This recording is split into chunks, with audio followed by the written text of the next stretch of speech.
Okay guys, I'm going back from the RV park over there.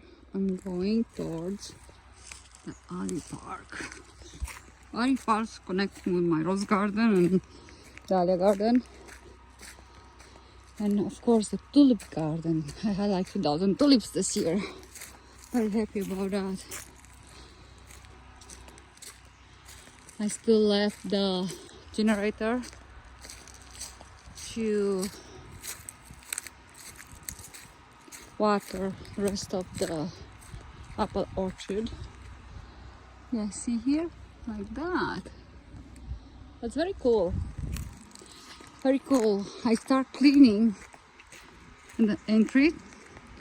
I water the rhododendrons here and the camellia trees. And right now, it's looking much better.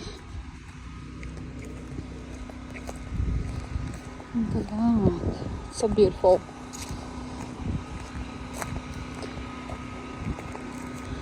The flags are rhodis, not rhodis.